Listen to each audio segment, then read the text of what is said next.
So the biggest party of the summer of 2016 is over with, and now we get into the thoughts video of what I thought of it.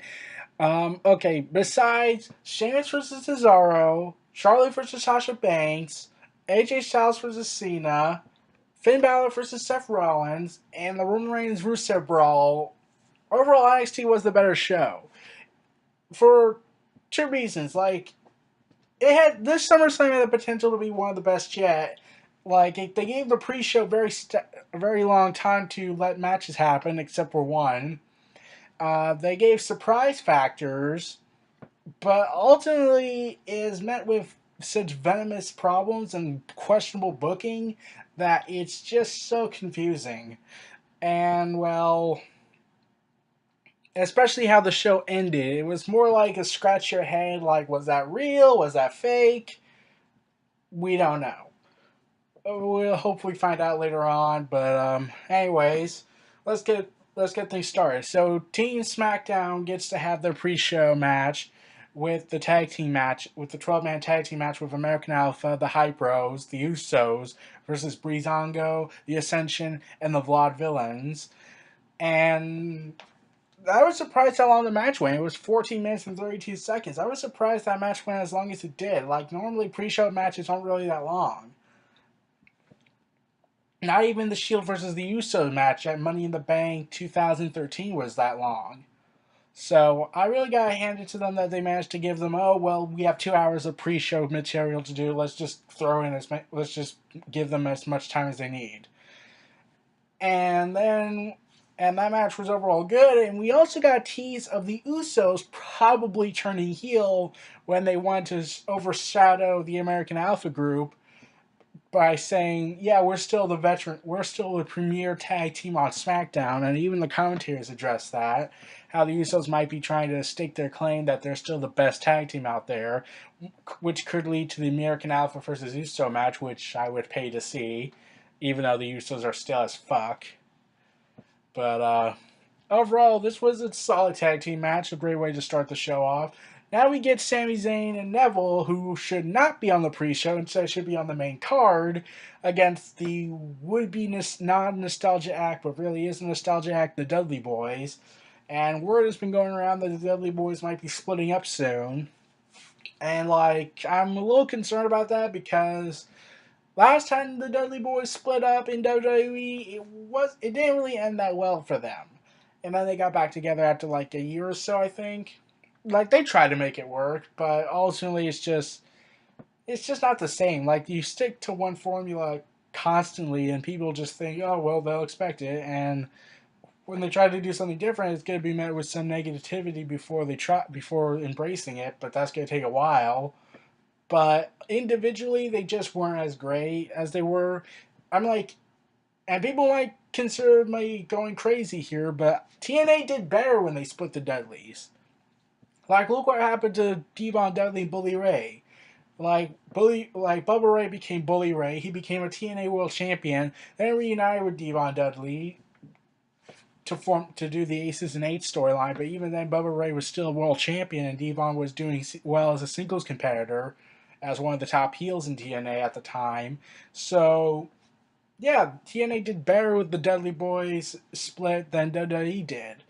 So Sami Zayn and Neville, it was obvious they were gonna win. Like, the Dudley Boys haven't done much. In TNA, they're main advantage to TNA management. To WWE, they're nothing but a nostalgia act. They came in with high momentum, and now they aren't. So Sami Zayn and Neville defeat them, obviously, and well, I wouldn't complain if Sami Zayn and Neville did team up, so long as it got them a tag team run. But at the same time, I'm also wondering, well, these two are world champion material, and I would love to see them in a singles match against each other one more time. So I'm really torn here. But enough about that. Like, that's later. That's to be discussed at a later date, and when WWE does whatever they do with Sami Zayn and Neville. Now we get Sheamus versus Cesaro in the first of a best of 7 series match. So Sheamus defeated Cesaro because I was right the whole time. This was going to be the night of the villains. Because if you've noticed, if you watched SummerSlam this year, in 2016. If you're watching this video way into the future, um, SummerSlam is reserved for the villains night. Like there would be occasional faces winning, but ultimately the villains ultimately win out at this pay per view. It's a kind of a tradition now. So Sheamus beat Cesaro, and they had a pretty solid match. It was not as great, I think, as their first encounter a few weeks ago, and their second encounter was the same thing, but a little bit longer. And then Sheamus and Cesaro, like they were only given 14 minutes of this, but like ultimately they did the best they could with the limited time they had. And I did feel like this was an insult to Cesaro's abilities because, let's see if I got this straight. You're willing to give the return of Nikki Bella. Oh, by the way, Nikki Bella came back as a heel, even though she was being cheered, which I'm questioning why. Um, Over Cesaro and Sheamus fighting on the main card. Wow, how much did John Cena pay management to do this? But I digress. Sheamus beats Cesaro, and it sets the tone for pretty much the entire rest of the evening. The villains will rise, and the heroes will fall in this pay-per-view matchup. So, yeah, that's pretty much the tone of the entire pay-per-view. Enzo Amore and Big Cass versus Jeri-KO. Oh, dear God. Um, Enzo Amore and Big Cass once again are over with the fans and cut great promos, and this really should have been their night when they beat the New Day in the tag team match for the tag team titles. That could have been their night, but instead they decided to make them the opening act to Jeri-KO.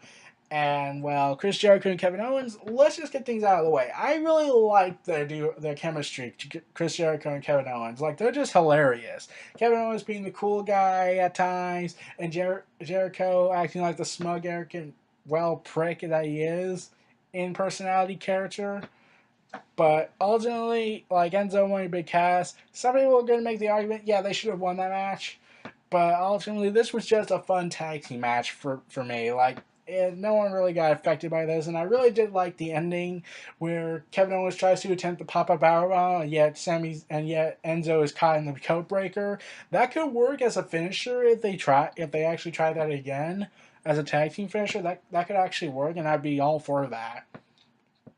But ultimately, this was just a fun tag team match, a good way to start the show officially for those who don't watch the kickoff. And then it got weird afterwards.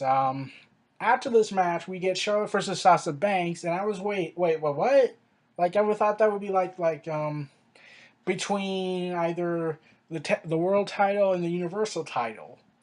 You know, do something big and whatnot. Try to give the women to say, yeah, we can be just as high up there on the card as the men. And Sasha Banks and Charlotte clearly do have the abilities to really carry in the ring. So why were they the second match of the SummerSlam card? So Charlotte shocked everyone by defeating Sasha Banks with a uniqueness that I haven't seen in a while. Something that I haven't seen before, at least on the main roster. I'm pretty sure they did in NXT because NXT likes to do things differently. Charlotte uses her weight and shifts herself over the Banks statement to get a pinfall victory, and that was actually kind of unique. Like, she takes a clean loss and yet does it differently. She could have done the figure 8 lock or the that flare maneuver she does. I can't remember its name. I tend to forget that. But Sasha Banks losing the title after only 21 days was kind of pissing me off a bit. Like wondering, does Vince even know what he has here? But then word got out that Sasha Banks, during the show, word got out that Sasha Banks is taking time off to recover from injuries she's having, which is weird and ironic because Charlotte was the one reportedly going to take time off, and then Sasha Banks is now the one taking time off. Sasha Banks is apparently dealing with some injury issues, and it wasn't because of the match. And she wasn't getting suspended like a lot of people assumed because rumor had it that 7 people were also going to get suspended soon. So, yeah. Sasha Banks is dealing with nagging injuries, so at least she carried herself like a true champion for this match, and they had a heck of a match. easily one of the best night matches of the show and the most surprising. But that's ultimately it. Charlotte and Sasha Banks, they didn't do as well together as their first encounter a few weeks ago, which, like, had Sasha Banks not been having injuries, the thing would have been different. The reverse, the whole story would have been different. But if Charlotte did win ultimately, even though Sasha Banks wasn't dealing with nagging injuries, I would have been pissed because I'd be ranting for 5 minutes straight, explaining why this was dumb, why build up Sasha Banks and take the title away from her, why is Vince McMahon a fucking idiot. But now I understood why they did it, so I can't rant about it. I want to, but I'm with common sense here. Now we get to what is considered easily the worst match of the night, The Miz versus Apollo Crews for the Intercontinental Championship. It was only 5 minutes and 45 seconds. Like, that's pretty much it. Like, they didn't do anything to build this match up, so you didn't care about it. Like, you could make the argument, well, there's The Miz, but, well, it's The Miz. He's awesome. He's great at what he does. Apollo Crews, they haven't built him up. Like, I'm all for him winning the Intercontinental Championship. I even see him winning a world title one day, unless they pull the race card out and then everyone's going to be pissed off about it. But they haven't given Apollo Crews time to develop his character like they should have done in NXT. Instead of calling him up at the night after WrestleMania, they should have taken their time and let Apollo Crews develop himself, give himself a big standout match down there, which was currently Finn Balor from last year in 2015. But they really should have given him another big standout match and possibly a reign as the NXT champion later down the road, and have him make his debut like at this pay-per-view or later in 2017. Like, give him more time to develop himself. But now WWE's kind of booked themselves in a corner with Apollo Crews. Like, they have failed him tremendously so far. Like, yeah. So this easily could have been just on SmackDown and not on SummerSlam. So you can ultimately skip this match. There is nothing important happening in this match. Move along, move along, move along. Now we get to the match that also shocked me, not because of how it was done, but because it took place so early in the evening, and this is the AJ Styles versus John Cena match, and you would expect John Cena would want to be like the second match to close the show, or at least the third, to make the Universal title look important. And I'll rant about the Universal title and its appearance, what it looked like, and when I get to Finn Balor and Seth Rollins, because, oh my god. So AJ Styles and John Cena easily was the best match of the night. Now, you're going to have to make the argument, oh, are they as great as the tag team match? Like, I might be biased here because I don't like Cena, but I like the tag team match because they really shocked me how they didn't go with Tommaso Ciampa and Johnny Gargano. But at the same time, AJ Styles really did something shocking in this match, which amazed me. Actually, two things. So it's really 50-50 for me. Like, I want to say Johnny Gargano and Tommaso Ciampa versus the Revival, but I also want to say AJ Styles and begrudgingly John Cena. So, and they were given the most amount of time in this bout because, well, it's John Cena. He's the face that runs the company at this point. So, yeah. But I was surprised. This match was guaranteed to be great. It was guaranteed to be phenomenal. And AJ Styles defeated John Cena clean after hitting him with the Styles Clash. That was it, and then getting up and proving his point one more to put an exclamation point on his legacy by beating John Cena clean with a phenomenal forearm. And this also signaled, yeah, they wanted to go all out with this match, so they brought back the multiple finisher thing, because AJ Styles and Cena trade finishers one after another. Like John Cena did the AA twice, AJ Styles did the Styles Clash twice, and a mocked version of the AA. Then Cena did a Super AA, or as Ronaldo liked to call it, the Avalanche AA, which sounds much better. And, well, AJ Styles got the victory here, and this was the match of the night. It's hard to say if it was the match of the weekend because they had to compete with NXT's tag team division match. So ultimately, you're going to have to make your choices. Ultimately, either that or that. So this match stole the show. What do you expect? But due to the fact it was placed so early in the show, ultimately might kill the rest of the pay-per-view besides Finn Balor and Seth Rollins and afterwards of that. because afterwards the audience is just really quiet. It's like the energy died down, the excitement died down. So this was gonna turn. Oh god, this is gonna be Chris Jericho versus Triple H all over again, isn't it? For the rest of the pay-per-view. Yep, I was right. Man, I hope they don't do this when Finn Balor makes his debut as the Demon King. Oh wait, they spoiled that for Raw.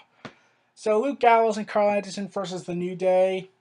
9 minutes and 9 seconds, and then ultimately nothing memorable happened other than Jon Stewart, but ultimately the crowd took over, so you could cut Jon Stewart out and just save yourself some time. But this is where the questionable booking starts to come in. Why the fuck did Big E come back? Because he came back, he didn't look injured, he looked alright, he looked like he was 100%. So why didn't they just bring him back and do Kofi Kingston and Big E versus, well, Carl Anderson and Luke Gallows? They could have done that, but they didn't. So if this match was supposed to be for the tag team titles and switch them, why did they have to injure Big E nonetheless? But ultimately they didn't because he came back ultimately. And so that makes it incredibly pointless and add a huge plot hole to an otherwise comedy story. So that really hurt the match greatly, and well, since it was given so little time to really spark, well, you can just ultimately forget about this match. Now we get Dolph Ziggler versus Dean Ambrose for the WWE World Championship, and this is when I just knew, well, WWE will Vince McMahon's going to place the Universal title above its original title because Universal. So Dean Ambrose and Dolph Ziggler, they tried the best they could, but Ziggler has been booked so weak because of all over the years. They haven't made him strong in years. They haven't made him a worthy contender. I'm not saying he would make a good contender or a good champion. He could. It's just that WWE has booked him so badly over the years that you know that, and they try to inject that into the storyline. And Dean Ambrose acted a lot like a heel in this match, which made me scratch my head like, look, I know Dean Ambrose is the lunatic fringe and all that, but why is he mocking Ziggler for having this big chip on his shoulder? Like, wasn't there a time Dean Ambrose was told the same thing? Not do this, don't do that. Change your finisher to do a DDT instead of your Midnight Driver move. Oh, and do the same chop and slap thing over and over again. That really confused me. Like, you would think out of everybody here that's been told, you can't do this, you can't do that, don't do this, don't be great, you would think Dean Ambrose should sympathize with Ziggler.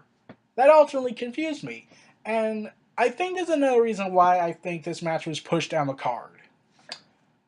You see, during the podcast with Stone Cold Steve Austin, Dean Ambrose made comments about Brock Lesnar saying he was lazy and he didn't want to do this match. He didn't want a hardcore match or street fight, as they call it, because hardcore would scare the kids for some reason. So reportedly, Dean Ambrose got heat, and well, they decided, well, since he's now in trouble with us, we have an excuse to make him look unbelievably stupid. So they pushed him down the card and tried to pretty much devalue the world titles, the WWE world title. But, well, yeah. And make it before the 6-woman tag team match, which was easily very stupid, specifically who came back. And another thing, but I'll get to that in a moment. So Dean Ambrose lost to Ziggler. Dean Ambrose beat Ziggler. I don't know why I reversed that. And now it really showed the problems with Ziggler's booking and how to take it seriously. Like, if they did this several years ago when Ziggler was still red hot, then this match could have really been electrifying. But it's not, and that's really a downer here. So it's like WrestleMania 32 all over again. It was a very well anticipated match. Everyone hoped this would be a good match, and ultimately it was undelivered because while it had a good build, it just wasn't a good match because it just felt like it was lacking that proper energy. Now we get to the 6-woman tag team match, and they surprisingly wanted to do Eva Marie, like, oh dear God, they're really going for it. And then they went ahead and copped out at the last minute by saying, oh, Eva Marie's stressed out with the fans and whatnot. Okay, that would have worked in NXT when she broke down crying. That would have worked. But the audience didn't respond to this. They were just like, okay, just bring her back. You know who we're talking about. Like, they could have done the obvious, they could have done the genius route and say, Eva Marie has been suspended by WWE officials. Because WWE announced this days ago, and, well, why make up something that didn't happen? Like, you truly believe your fans are this dumb. You publicly announced this on Twitter. You publicly announced this on your site. So, why think the guys are so dumb that they don't look at the internet? Like, you really are lost with the times, aren't you, Vince? You think we'll fall for this obvious fake illusion. Like, don't get me wrong, if the illusion was great, then no one would complain, but everyone knows the real reason why she isn't there, so why not just roll with it like you did with Roman Reigns when he got suspended? So, Nikki Bella returns in Eva Marie's place, and the audience popped for that. Why? Like, I don't... Like, it doesn't matter if you're a fan of her or not. I just can't get behind her because I just don't like her. Because, okay, I know people are going to say, well, you like Triple H and he married Stephanie. Okay, I get that. I get that. Like, that could be a double standard for me. But, like, I know Triple H was egotistical, but at least he's making up for it with NXT and trying to put new guys over. Even if the audience rejects that guy, like they did with Roman Reigns. Like, he put over Daniel Bryan, like, he could have just continued the status quo, and I'd be calling him out for that to this very day, but he hasn't. He's owning up for it. But instead, Nikki Bella returns and says, well, the show's all about me again. Love me, please. Oh, wait. I only need John Cena's love and his money and his influence and his relationship with Vince. Yeah, that's what makes me a happy girl. So, everyone was hoping Becky Lynch, the rest of the women, would get this time to develop and really be the focus on SmackDown, specifically Becky Lynch, and that Nikki Bella's coming back and obviously going to be on SmackDown with her boyfriend because they'll play favorites. So that's going to piss a lot of people off if Nikki Bella becomes the first woman champion of SmackDown and not. And, like, I'm pretty sure people would have preferred Eva Marie to an extent because at least Eva Marie doesn't have political influence. She's just a gorgeous woman, but could generate a lot of heat that people would like. Nikki Bella, however, well, she's Nikki Bella. Let's just go with that. So, it was 11 minutes and 7 seconds. Nikki Bella won the match with a very different finisher. Like, she was going to cheese the rack attack, but ultimately she did this other move that was really underwhelming. Like, when I heard Daniel Bryan was helping develop her new move because she couldn't use the rack attack because it was bothering her, it was the reason for her neck injury. It was really underwhelming. I was really expecting something creative since it's from Daniel Bryan to be replicated by Nikki Bella to an extent. So, yeah, that was... Once again, you could easily skip this match and wouldn't miss a thing. Well, unless you want to see Nikki Bella come back.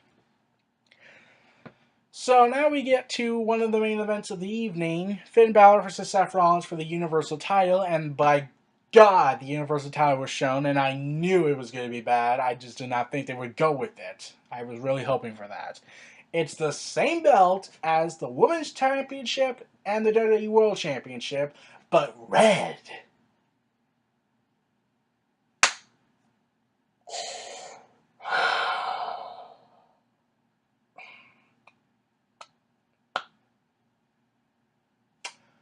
Okay.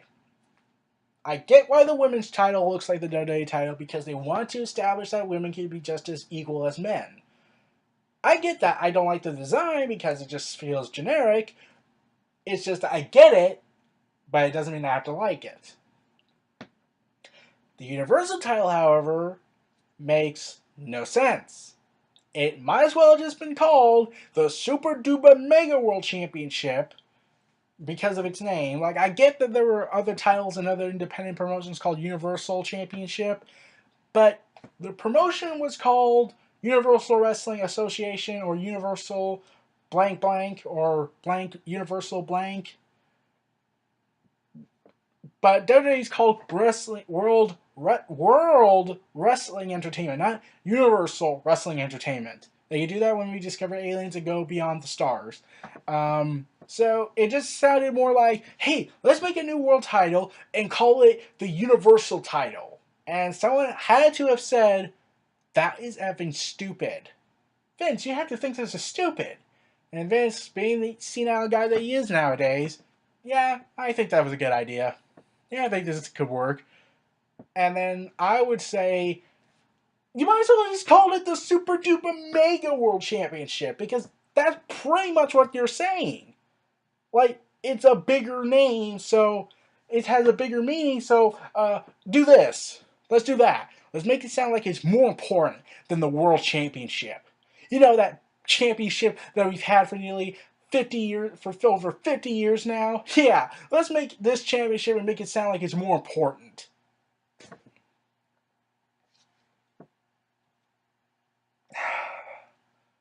Part of WWE's constant reboots. Like, I was mad when they got rid of the Women's Championship initially. I was mad when they got rid of the original tag team belts and replaced it with the SmackDown belts. So, yeah, like, I don't get why they want to reboot their titles. Like, I can begrudgingly understand Hollywood's perspective of rebooting movies. Well, except for Ghostbusters. Call me a misogynist if you want. I don't care. My opinion. But rebooting history. Does anyone not stand the problem with that word, with that phrase? Rebooting history. Like, WWE can just go to a save point, stop here, erase it, and put a new save point here. That's not how things work. If you get rid of that old lineage and make new titles, who's really going to care about these titles since there's no history other than, oh, well, the first guy gets to do it? It will take years, decades for it to be on the level of these other titles. Maybe never. Because people will say, that's inferior to that belt. I will always love that belt. Like, people could make the argument, well, the World Heavyweight title was prestigious, even though they turned it into the Super Intercontinental Championship later down the road. That's because the belt was moved from place to place. Like, it was originally the NWA's belt, it became the WCW belt, and then it became the WWE's World belt. And the title never changed designs. Whereas WWE's belt, it always changed designs. Like, basically every week at this point. But the World Heavyweight belt, it always felt unique to me, and why it was my personal favorite is because it never changed. It had a single identity. And it always felt like no matter how times would go on, this will always remain constant. So that was what made the World Heavyweight belt unique to me, and why it was my personal favorite. Even if it got booked very poorly. So, yeah, and now this Universal belt comes in, and yeah, it sucks. So, now that I finished my rant on that, let's get to Finn Balor versus Seth Rollins. Finn Balor does the demon entrance, everyone raises their hands in the air when his music is awesome, and everything is awesome when he does that. Seth Rollins is the cocky, arrogant heel, and at least he's being booked better than he was last year. Oh, God. I hope they never do that again. Oh, before I get into the match, they did a tease for the Bullet Club group. Carl Anderson and Luke Gallows are hanging around as Dr. Gallows and Anderson, playing with a jar filled with something and eggs, and imply that they are the testicles of Big E. and AJ Styles comes in. They do the click gesture, the too sweet gesture, and then Finn Balor pops out of nowhere, and the club members go ahead and do the too sweet gesture to him, and Finn Balor just walks off. Yet they all seem content, like, oh, he'll come around. He's our buddy. He's our buddy from Japan. So they're hinting that Balor Club is gonna happen, and Finn Balor's gonna be the ringleader with AJ Styles at the helm, with at least AJ Styles as a co-leader, or or co-captain, or second in command. So, yeah, they did that, which was awesome. But ultimately, but that does make the question, was this taped previously? Because I don't know how long it took for them to paint all that stuff on Finn Balor since, well, I'm pretty sure it took a long ass time, so I'm pretty sure this was taped. And they just shoved it in there to cheese. Hey, we're probably going to do Balor Club. So, Finn Balor defeats Seth Rollins in what would be the second best match of the night. And, well, yeah, that was pretty much it. It was the second best match of the night, behind only AJ Styles and John Cena. And Finn Balor does his demon entrance to perfection, and from what I heard, it was The Undertaker that taught him these things, like, let's do this and whatnot, gave him some tips. So I gotta give credit to The Undertaker, which makes it sad that I wish The Undertaker fought Finn Balor, because that would have been awesome entrances. Like The Undertaker doing his demonic entrance, and Finn Balor doing his demonic entrance. Yeah. Happy a dream come true. Well, with The Undertaker saying he's done with wrestling, looks like that might never happen. But I'm perfectly fine with that. It's his health that's more important than this. So Finn Balor and Seth Rollins killed it in this match. They were given 19 minutes and 24 seconds, and well, like I said, they killed it in this match. Seth Rollins was booked much better than he was. It was like we're seeing a confident Seth Rollins, the non-scaredy cat Seth Rollins, a person who's willing to step into the face of danger and face it head on, instead of hiding behind his lackeys like a little baby and then running away from them. Seriously, like, I get there's a thing between manipulation and cowardice. This was basic. If they made him look dangerous while manipulative, then that would work. But they made him too weak last year. So at least they're making him look like he's manipulative, but also aggressive. So at least they're doing that right. Finn Balor also has a huge wave of momentum now, since he just beat Seth Rollins, also known as CrossFit Jesus, to many of the internet fans and Shane McMahon as well, which made the internet mark out when Shane McMahon called him that on SmackDown Live during the draft. So that was a marked out moment for many. I never called him that. Like, I did not understand why they called him that. Like, he's not the second coming of wrestling. Like, he's one of the best in the world, but the second coming of wrestling? That's a bit of a stretch. Like, wrestling's still popular. It hasn't reached a decline period.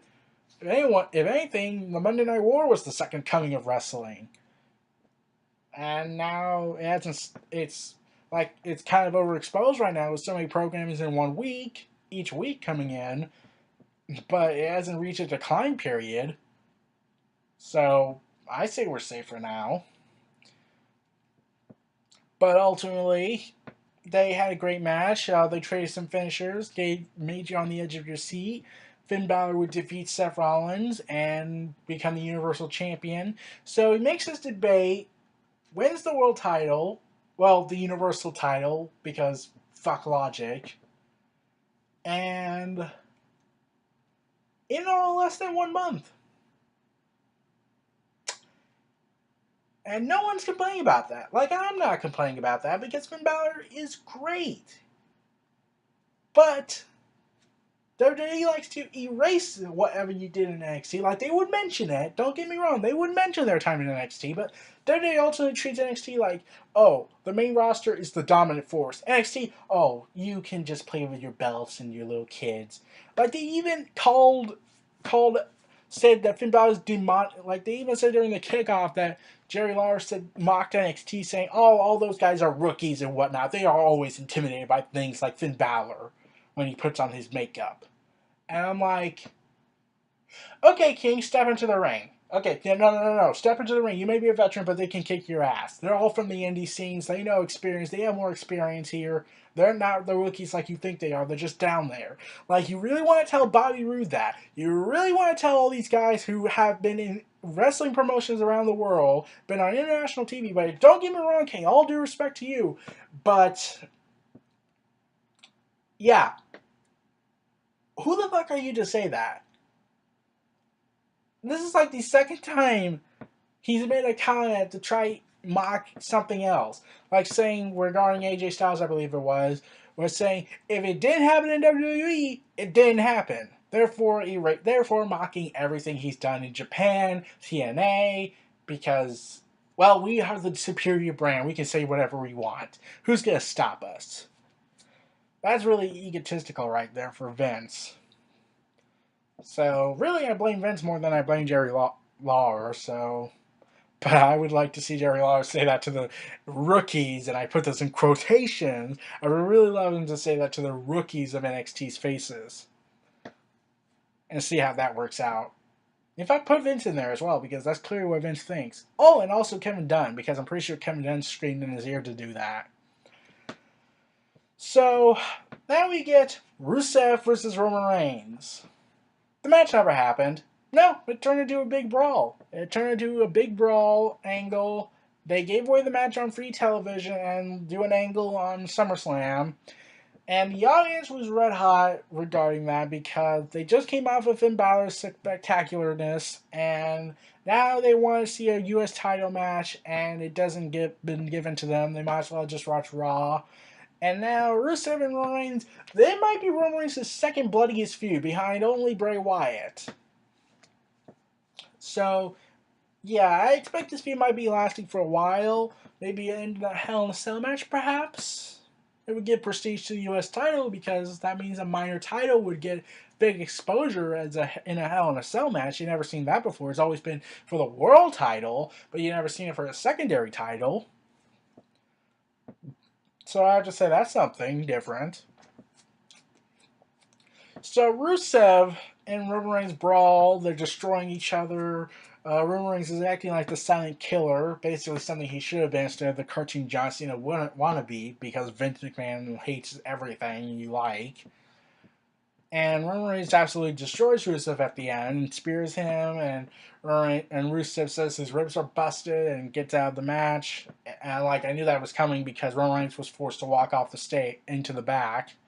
And I knew he was coming down to beat up Rusev again. So, yeah, that was obviously going to happen.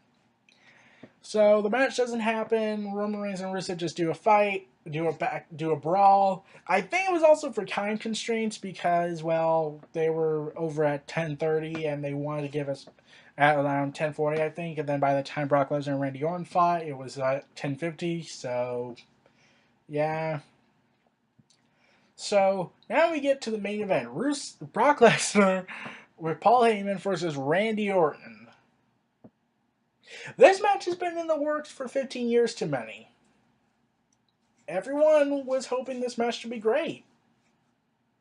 Everyone was hoping for the legendary F5 to RKO. None of that happened. It was short, clocking in at only just 11 minutes and 45 seconds. It was bloody, I'll get rid of that, but I'm concerned about that part. I'll get to that in a moment. But it was, and this is not, like I've said in a previous video regarding the announcement of Brock Lesnar versus Randy Orton, I said if they do a good match, it doesn't matter if they do the RKO, the F5 to RKO maneuver that everyone hopes for, but it wasn't. It just felt really lackluster. Like, this was the main event. This was the dream match everyone wanted to see, and they never gave it the real chance to develop because they had to make Brock Lesnar look strong for Royal Rumble. Like, yeah. And Randy Orton, he has to be the victim. And they're already having to have planned him to face Bray Wyatt later down the road because they hinted that on SmackDown, and reports came out that Randy Orton would face Bray Wyatt later down the road. And, well, Brock Lesnar has to be made to look strong. And, like, people say, oh, they make Roman Reigns look strong all the time. Brock Lesnar doesn't count, like, because he's a badass, even though Roman Reigns acts like a badass at half the time. But it's Brock Lesnar that gets special treatment from fans to say, oh, he's doing all right. Like, let's see, the drug case that he's currently going through, oh, that's all right. He's Brock Lesnar. He's not Roman Reigns. Saying, I don't give a shit about your kids, which reportedly was off script, and he doesn't get punished for it because he's a part-timer. So he gets special privileges because he's a part-timer, and I get why they can't suspend him because, well, he's pretty much getting paid to do nothing other than show up, suplex people, and then win. And they can't really punish him by making him lose matches constantly because he beat The Undertaker at WrestleMania, so they locked themselves into a corner. So the only thing they have left to do is just feed him, feed him, feed him, feed him, feed him, feed him, feed him. Also surprising, like, the match lacked any real surprise. Like, other than the bloody ending, where Brock Lesnar uses his elbows and bashes Randy Orton over the head, he's bleeding profusely in a pool of his own blood. And it's hard to really say if that was planned or not. Like, it seemed planned. Like, they had Shane McMahon come out, and Brock Lesnar keeps going at it at Randy Orton, even though it's clearly obvious that Randy Orton might not be able to continue. And, well, yeah, that was ultimately it. Randy Orton got a good couple of shots in, but ultimately Brock Lesnar beat Randy Orton by technical knockout, TKO. So, yeah, Brock Lesnar has destroyed Randy Orton. Randy Orton might have a concussion, might have to get staples. I don't know if this was planned or not. And the audience also were chanting for Goldberg to come out. So, yeah, I wouldn't be mad about that, but, like, they really should have done something to end the show off with a high note or a surprise because it just very felt anticlimactic. Like, when Brock Lesnar did the F5 before beating the holy hell out of Randy Orton to cause him to be knocked out, they could have done the RKO maneuver, but Brock Lesnar would just get back up and then suplex Randy Orton again, then do the beatdown. Like, they could have done that. Like, I was already concerned for Orton regarding his shoulders and neck because he's had history with that, and they were saying, suplex him. Like, we don't care about his health. He's not John Cena. Suplex him. Hell, we even treat John Cena like crap when it comes to his injuries. Suplex him. Break his legs. Break his neck. Break his shoulders. We don't care. We'll pay you. Like, I get these wrestlers are putting their bodies on the line. Like, that's part of the job, which makes sometimes the lawsuits that get really stupid because they were told, oh, well, I'm like, if they were withholding information about their brains, like the concussion lawsuit, I could get that. But when they say, I was hurt, I was injured, and you did, and you never said I would get hurt. And I'm thinking, what's wrestling to you? Like, did that just not happen? Did everything you go through really? Oh, God. So, Randy Orton, I don't know what's going to happen to him. Brock Lesnar, he's going to go on hiatus, probably appear with Paul Heyman on Raw tomorrow night, and at the time of this video, and praise Brock Lesnar and whatnot, though it reportedly hasn't confirmed he's showing up on Raw. So he might just take a break and come back at Royal Rumble to challenge the Universal Champion, probably Finn Balor. So, yeah. So this could lead to a possible rematch between him and Randy Orton at WrestleMania. We're not sure yet, but they've also been hinting Goldberg versus Randy Orton versus Brock Lesnar. But at the same time, they also hinted Seth Rollins and Goldberg with Seth Rollins saying that he's old, he can't hang with me. So we don't know what's going to happen later down the road. So it's going to be an interesting couple of months. Well, everyone, those are my thoughts on WWE SummerSlam 2016. This was Near Reality Entertainment. So if you like, comment, subscribe, and donate, stay tuned for more.